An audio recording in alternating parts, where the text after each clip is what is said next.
At the Chesapeake City Hall, prior to the unanimous decision to declare Chesapeake a constitutional city, I ran into Tim Anderson and Vincent Smith and asked them about their differing viewpoints on how Virginians should handle the upcoming grandfather clause and registration. I believe that a grandfather clause is at least a decent first step when you have a government that's completely controlled by the Democrats and you have a court that's not going to backstop any of the constitutional arguments. It's at least a first step. Those first steps are happening because people like this are lining up to their city councils. 59 jurisdictions in Virginia have talked about the Second Amendment. And so because of that, we're seeing, I think, some response out of Richmond. And I welcome that. I welcome more of that.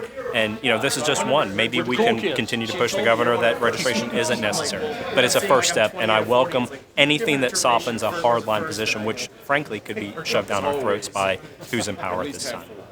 All right, I'll start off by saying that Tim and I, we're standing right here together. We might have different strategies and different ideas. We might disagree, but we got the same goal in mind. So just because we don't agree on the internet, don't think that we're at odds with each other. I want to make the point that accepting a grandfather clause is turning your children's rights into currency to barter with, and I won't do it. My children have just as much right to safety and just as much of a Second Amendment right as my parents and grandparents did, and that's just the strategy that I choose to take. The crux of the argument is simply procedure versus principle. Proponents of the principle side of the argument believe the word of the Constitution as written is the highest law of the land, and as such believe that any ruling or interpretation from a court lower than the Supreme Court is invalid and repugnant. Therefore, it is the citizen's duty to change the law through open protest. So I asked Vince to go into a little more detail, and here is what he said. So here's my take on the grandfather clause and why it's important. Let's say you, as a person, you have 3 children.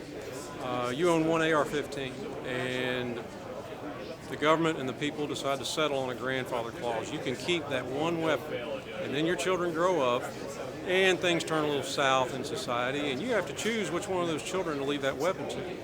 One, you can't because it's an illegal transfer. It's a banned weapon. You can't even give it to one of your children, but even if you could, how are you going to choose which one to leave it to?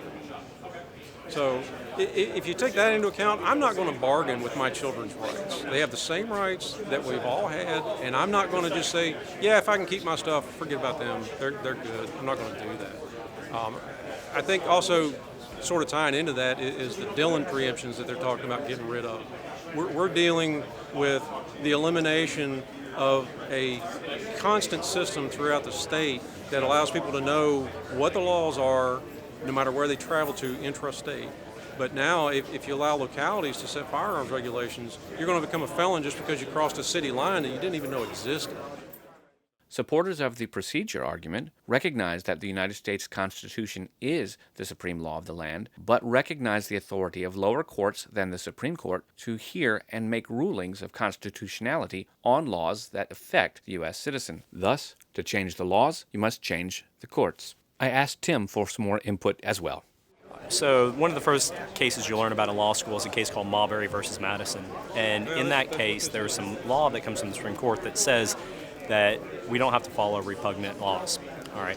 So a lot of people have been sharing that as, hey, we don't have to follow these laws because they're repugnant, they're violations of the Second Amendment. The problem with that argument is this, is that the Fourth Circuit Court of Appeals, which is the federal circuit that covers our district, has ruled that the Maryland assault weapons ban is constitutionally valid. It ruled that it's not an ex post facto violation. It rules it's not a taking violation. It rules it's not illegal to make people felons overnight.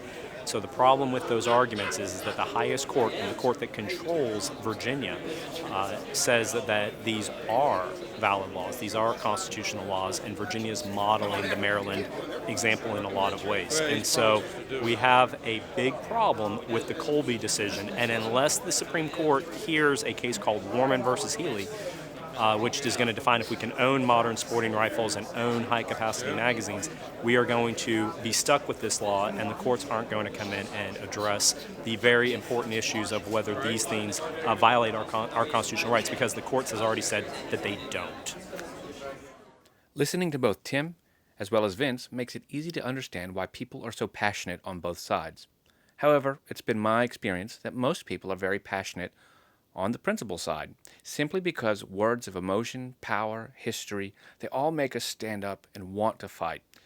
However, there is something to consider about the procedural argument, and this is the thing that most people miss. Both Tim and Vince are on the same side. They just disagree on how to effect the change.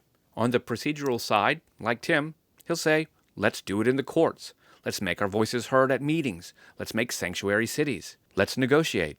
The minute the word negotiate comes out is when the principled argument takes strong root, and I agree, there's something passionate about the words of liberty, about standing up for our rights. Virginia is the Old Dominion. That's what we do. So I ask you, where do you stand? Do you believe that we should be holding our legislators accountable at gunpoint in the streets? Do you feel like the courts are the proper way and the only way, and that civil disobedience is never acceptable? Or are you somewhere in between? Please leave your comments down below. I'd like to engage and hear what you have to say. Also, remember to stay civil. We are all on the same side, after all. I'm Robert Ham with Virginia Second Amendment News, reporting. Thank you for watching.